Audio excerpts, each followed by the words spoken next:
오늘 본문에는 왕의 신하라고 하는 한 사람이 등장을 합니다. 아마도 그 당시 헤로드 왕의 신하라고 추정이 돼요. 그에게는 가나에서 한 30km 떨어진 가버나움이란 동네에 자기 집에 아들이 있었는데 병이 걸린 거예요. 지금 사경을 헤매고 있습니다. 아버지로서 마음이 얼마나 힘들고 아팠겠습니까? 온갖 방법들을 다 동원했을 거예요. 근데 호전되지는 않았어요. 아들로 인하여 좌절과 낙심 가운데 있을 때 그에게 한 소식이 들려왔습니다. 예루살렘에 가 계셨던 예수님이 갈릴리로 돌아오셨다는 소식을 들어요. 그 당시 갈릴리 사람들이 명절에 예루살렘에 갔다가 예루살렘에서 예수님이 행하신 그 일들을 듣고요. 예수님이 저런 분이셨어? 마음의 감동들 받고 돌아와서요. 예수님의 소문도 자자해지고 또 그것 때문에 많은 그 갈릴리 사람들이 예수님을 믿기 시작을 했어요. 자, 이 왕의 신하도 예수님이 오셨다는 소식에 예수님에게로 달려갔습니다. 아마 이 신하도 그 가나에서 행하셨던 그 첫 번째 표적, 물로 포도주를 만드셨던 그 기적을 알고 있었던 것 같아요. 이제 우리 예수님이라면 우리 아들을 고쳐주실 수 있겠다라는 생각을 아마도 가졌겠죠. 달려간 거예요. 가서 예수님께 간청을 합니다. 예수님, 가버나움으로 내려가셔서 내 아들을 좀 고쳐주십시오. 그 아이가 거반 죽게 되었습니다. 이 아이를 불쌍히 여겨주세요. 치료해 주세요. 얼마나 대단한 믿음입니까, 지금. 예수님 이제 공생이 시작해서 얼마 되지 않았고, 물론 물로 포도주도 만드셨고, 여러 가지 일들 하셨지만, 죽게 될 아이를 치료해 주신다. 쉽지 않은 문제인 거죠. 대단한 믿음인 거예요. 그러면 예수님의 그 반응이 어때야 됩니까? 그래, 내가 가서 치료해 줄게. 그게 예수님의 반응이어야 되는데, 예수님의 반응이 의외로 나오죠. 굉장히 무뚝뚝하게 대답을 하십니다. 그건 칭찬이 아니었어요. 우리 48절 말씀 보시면 예수께서 이르시되 너희는 표적과 기사를 보지 못하면 도무지 믿지 아니하리라.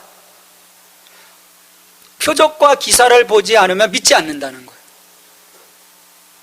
뭔가 그럴싸한 것들이 막 보여지고 증거들이 좀 보여지고 현상들이 좀 보여져야 믿는다는 거예요.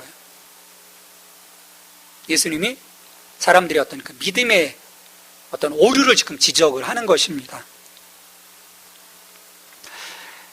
까칠하게 예수님께서 반응하시면서 마치 그 요청을 거부하시는 것처럼 보였음에도 불구하고요, 이미 왕의 신하는 간절함이 있었던 거예요. 그 간절함을 가지고 예수님께 더 간청을 합니다. 주여, 내 아이가 죽기 전에 내려와 주십시오. 죽기 전에 내려와서 살려달라는 간청을 하는 거예요. 전혀 위축되지 않습니다. 오히려 아들이 죽기 전에 예수님께서 가셔서 이 아이를 치료해 주기를 간청하는 거예요. 그러니까 아마도 이 아버지로서의 신하의 속마음은 이렇게 외쳤던 것이 아닌가 생각이 돼요. 예수님, 그래요. 저의 어떤 그 잘못된 믿음, 좀 미흡한 믿음들 지적하는 거 좋습니다. 인정합니다. 괜찮습니다.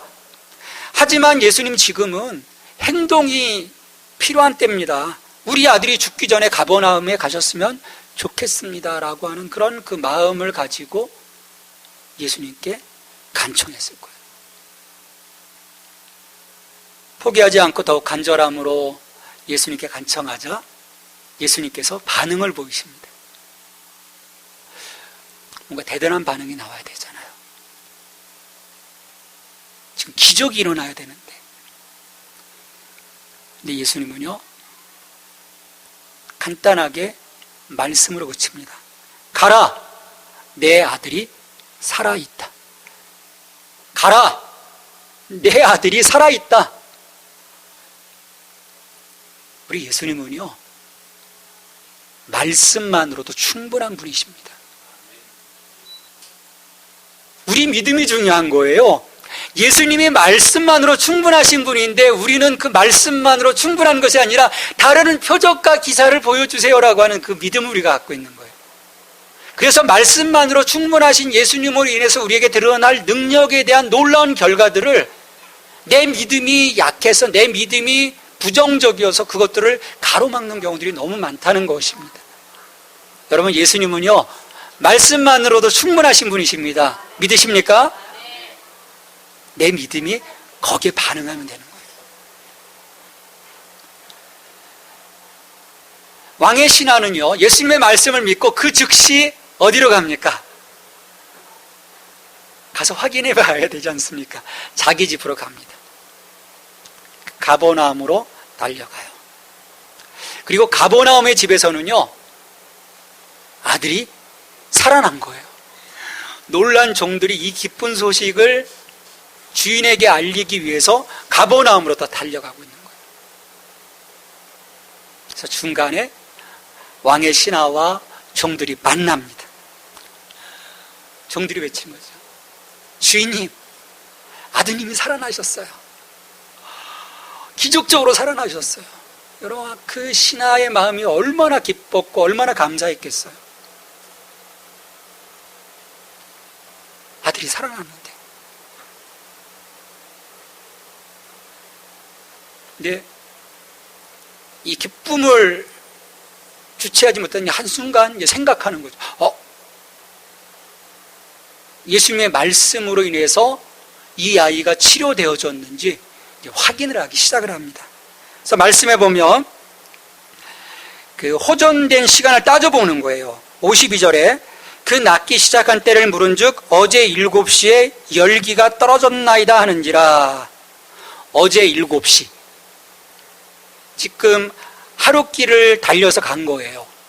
30km니까 가다가 밤이 저물어서 이제 쉬었다가 갔겠죠. 자, 여기서 7시면 우리나라 시간으로, 성경에서의 시간과 우리나라의 시간이 다릅니다. 성경에서 3시라고 하면 우리나라 시간으로 오전 9시예요. 6시면 12시. 7시니까 몇 시입니까? 오후 1시예요. 오후 1시에 열기가 떨어졌다는 거예요. 근데 그 오후 1시에 왕의 신하는 예수님께 나아가 아들 낳기를 간청했고, 예수님은 가라, 내 아들이 살아있다. 그 말씀한 때가 오후 1시라는 거예요. 이 소식을 듣고요, 신하는 놀란 거죠. 야, 예수님의 말씀대로 살아났구나. 그들의 선택은요, 하나였습니다. 하나님을 찬양하고 예수님을 하나님께서 보내신 메시아로 믿는 거예요. 그래서 53절에 그의 아버지가 예수께서 내 아들이 살아있다 말씀하신 그때인 줄 알고 자기와 그 온 집안이 다 믿으니라. 말씀만으로 충분하신 그 예수님의 그 말씀하심을 내가 믿음으로 믿었을 때 그 믿음으로 온 집안이 구원을 받을 줄을 믿습니다. 왕의 신은 따지지 않았습니다. 그 말씀대로 되어질 줄을 믿었던 거죠. 우리는 이 왕의 신하의 아들을 고치신 이 예수님의 이 기적 속에서 하나님이 기뻐하시는 그 믿음의 모습들이 어떤 것인지를 보게 돼요. 참된 믿음이 무엇인지. 믿음은 우리 구원에 있어서 결정적인 요소입니다. 예수님을 믿음으로 내가 구원을 받습니다. 근데 뿐만 아니라 내가 하나님의 사랑과 하나님의 능력을 누리기 위해서 또한 우리의 믿음이 필요한 거예요. 나의 구원뿐만 아니라 우리의 삶에서 내게 이루어 주시는 그 하나님의 놀라운 능력들을 내가 맛보기 위해서는 우리의 믿음이 필요하다는 거죠. 그러니까 믿음이 우리 인간들 편에서 가장 중요한 요소라고 하는 것은요, 예수님이 채워주신 그 절박한 필요를 지닌 소년이 그 어떤 시점에서도 실제로 등장하지 않고 있다는 사실이 드러나게 돼요. 여러분, 이 아들이 지금 나타나고 있습니까? 아들은 전혀 없어요. 가장 큰 혜택을 입은 아들이 지금 나오지 않습니다. 여러분, 이 부분은요, 굉장히 중요한 거예요.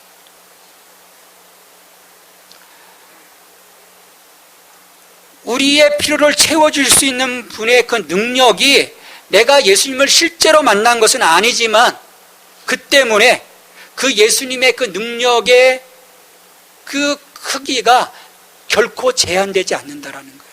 여러분, 우리는 지금 예수님을 뵌 적이 없어요. 여러분, 예수님을 꿈에라도 혹시 뵈셨나요?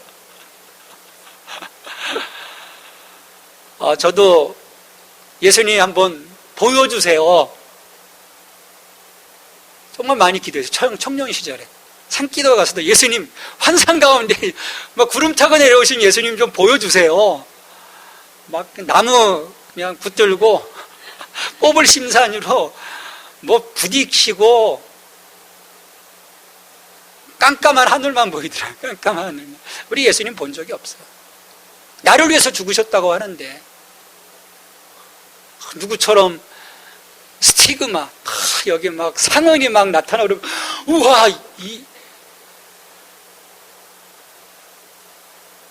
만약에 그런 것으로 인해서 우리가 믿게 되고 그게 참 믿음이라면 우리는 지금 예수님의 능력을 누릴 사람이 없을 거예요. 왜? 우리는 못 봤거든요. 솔직히 우리 스티그마도 없거든요. 그런데 내 앞에 지금 보이지 않지만 임마누엘 되어주신다는 그 예수님을 내가 믿음으로 믿는다면 그 30km 떨어진 그 가버나움, 예수님은 가나에 계셨고 30km 떨어졌던 그 가버나움에서 죽어가고 있던 그 청년, 믿음으로 살아나는 것입니다. 그 앞에 서 있지 않았지만 보지 못했지만 이것이 여러분 믿음이 발휘될 수 있는 배경인 거예요. 보지 않고 믿는 것이 더 큰 믿음이라고 말씀하셨어요. 그러면 이 왕의 신하의 아들을 고친 이 배경 속에서 정말 우리의 믿음이 어떤 믿음이어야 하는지를 우리가 볼 수 있게 되길 바랍니다. 우리는 어쩌면 왕의 신하가 아닌 왕의 아들일 수도 있는 거예요. 그러나 우리는 믿음으로 은혜를 받는 것입니다. 이야기는 또한 그 믿음의 본질을 또 분명하게 보여줘요. 예수님은 단순히 기적과 표적에만 근거한 믿음에는 한계가 있음을 드러내시는 거예요. 그래서 48절에서 지적을 하신 거예요. 이 표적과 기사가 없으면 너희들이 믿지 않는구나. 우리 그런 믿음으로 시작되는 경우들이 참 많아요. 하나님과의 관계를 처음 믿을 때 하나님 좀 보여주세요라고 하는, 분명한 좀 사인을 좀 주세요라고 하는, 그래서 우리의 믿음이 출발될 때가 참 많습니다. 그래서 이렇게 얘기하는 거죠. 만약 당신이 나의 기도에 응답하시려면 내가 요청하는 이것들을 내게 주세요. 항목, 그 리스트를 내가 다 작성해서 올려드리는 거예요. 나를 위해 이런 기적을 좀 행해 주세요. 그러면 내가 당신을 믿겠습니다. 이 표적과 기사로 인한 믿음인 거예요. 그 요청은 다양한 요청일 수도 있을 거예요. 어떤 취업에 대한 요청일 수도 있고요. 어떤 갈등 해결에 대한 요청일 수도 있고요. 또 내 삶의 어떤 실패의 결과들을 제거해 달라는 요청일 수도 있고요. 또 어떤 심각한 위험을 면하게 해달라는 요청일 수도 있고요. 또 지극히 개인적인 어떤 물질적인 다양한 요청들이 있을 수 있어요. 여러분, 이런 요청의 끝은, 요청의 목록은 끝이 없습니다. 하다 보면 정말 별의별 것을 내가 다 요청하게 돼 있는 거예요. 근데 재밌는 것은요, 이러한 기도들이 때때로 응답된다는 사실이에요. 우리 처음 믿는 분들 보면 뭐 기도하셨어요? 그러면 이러이러한 기도 보면 터무니없는 기도를 하셨는데 그걸 또 들어주세요. 하나님 사랑하신다는 거죠.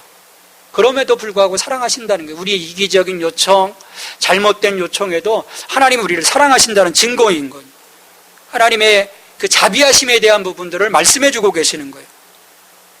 근데 그렇게 응답된다고 해서 표적과 기적에 근거한 믿음을 참된 믿음으로 잘못 생각해서는 안 된다는 것입니다. 왜냐하면 이것은요, 하나님을 결코 영광스럽게 하지 못하는 일입니다.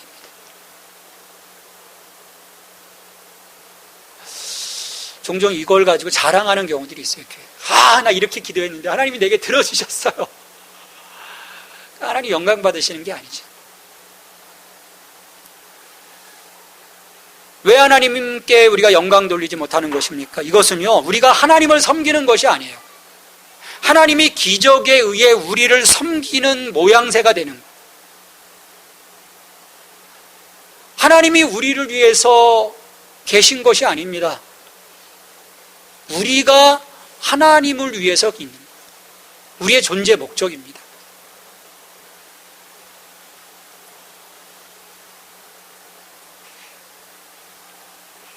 이 표적과 기도에 대한 이 기적적인 응답들이 하나님의 실제를 인식시켜주는 출발점으로서는 약간 유용할 수도 있어요. 왜냐하면 정말 하나님 살아계시구나. 그래서 처음 믿는 분들 보면 그런 그 기적들, 전에 그 성령 수양회 우리 그 알파라고 하는 어떤 그 초신자들 그 프로그램을 한 몇 년 이렇게 운영한 적이 있었어요. 전에 있던 교회에서. 이제 그 과정에 성령 수양회가 있습니다. 그래서 이 알파 코스에 오신 분들 대개 보면 이 처음 초신자들이거든요. 이 성령 수양회 때 정말 뜨겁게 기도해요.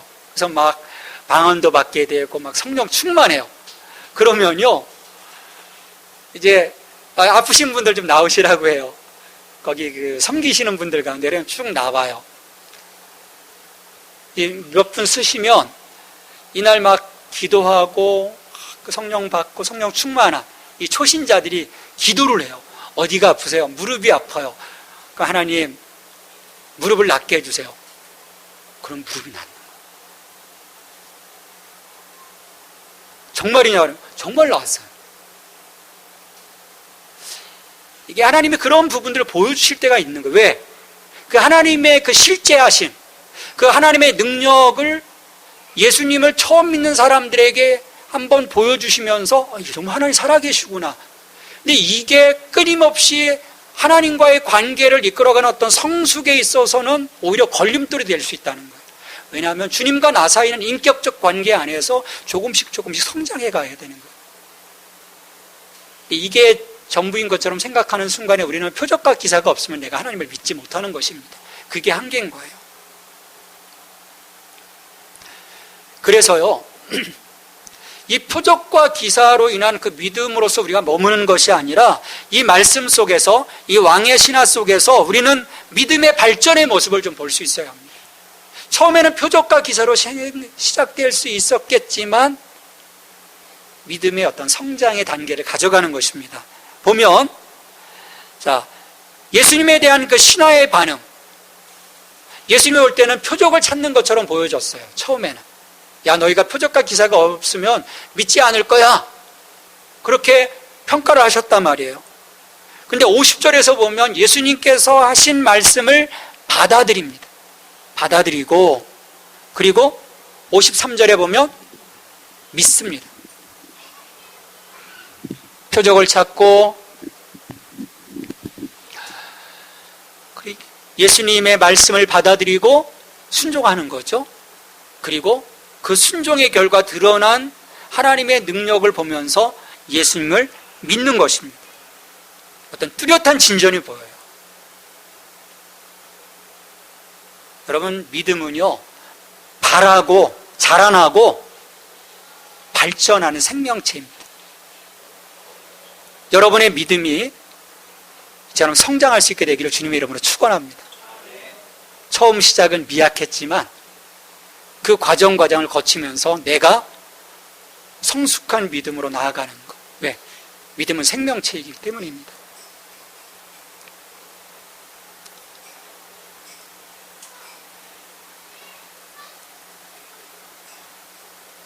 저는 이 말씀 속에서요, 이 아들을 치유하시는 것도 참 놀랍다고 생각을 해요. 말씀으로 치유해 주셨잖아요. 그런데 어떤 의미에서 이 예수님과 이 만남에서는 훨씬 더 중요한 부분이 있는 거예요. 왕의 신하입니다. 예수님은요, 이 왕의 신하의 마음을 치유해 주셨어요. 그가 걱정과 근심을 가지고 예수님께 나왔습니다. 그리고 아들이 낫기를 간청을 했어요. 그리고 그 간청대로 예수님께서 말씀대로 살아있다라고 말씀해 주시며 그가 그 가버나움으로 가다가 아들에 대한 소식을 듣고 그가 예수님을 믿었다는 것. 그리고 그뿐만 아니라 온 가족이 믿었다는 데에서 그 왕의 신하의 내면적 치유가 일어남을 우리는 보게 돼요. 어쩌면 예수님은 그 아들의 치유보다도 이 왕의 신하의 치유에 더 초점을 맞추셨을 수도 있습니다. 왜? 이 왕의 신하를 통해서 그 온 가족이 구원받을 수 있었기 때문입니다. 구원의 역사가 일어나는 거죠.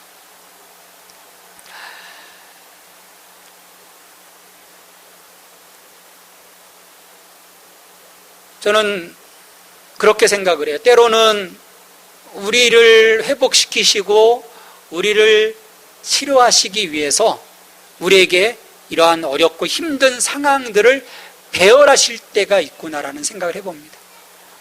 왕의 신하에게 있어서 아들의 이 고통, 아들의 질병은 마음의 근심이었고 걱정이었었지만 예수님은 그 상황을 통해서 이 온 가족을 회복시키시는 은총을 베풀어 주셨거든요. 그래서 시편 119편 71절에서 시인은 이런 고백을 합니다.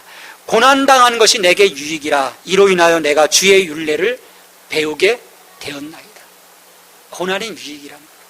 왜? 그걸 통해서 우리가 주님을 만나는 것입니다. 구원을 받는 것이에요. 우리가 직면하는 많은 문제가 인간적인 방책만으로는 결코 해결되지 않습니다. 우리에게는 하나님의 간섭과 예수님의 은혜와 성령님의 능력이 경험되어져야 합니다. 그것만이 우리의 문제를 해결하고 우리 마음속에 있는 치명적인 병들을 고칠 수 있기 때문이에요.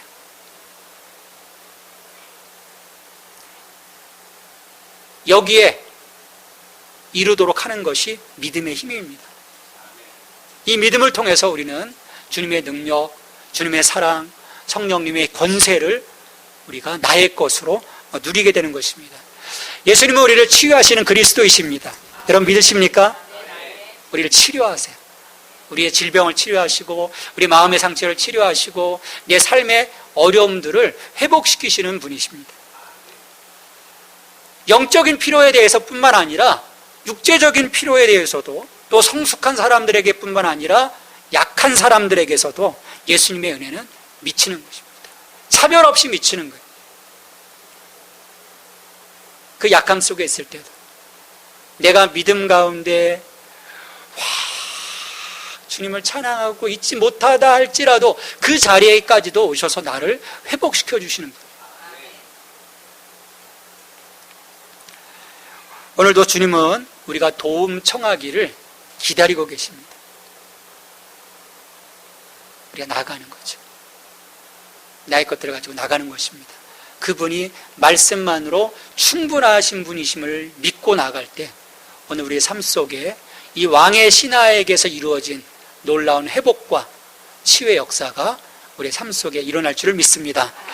하나님 아버지 참 감사합니다. 왕의 신하를 고치시며 영광을 받으셨던 그 예수님의 그 모습이 오늘 우리의 삶에서도 이루어져 갈 수 있기를 간절히 소망합니다.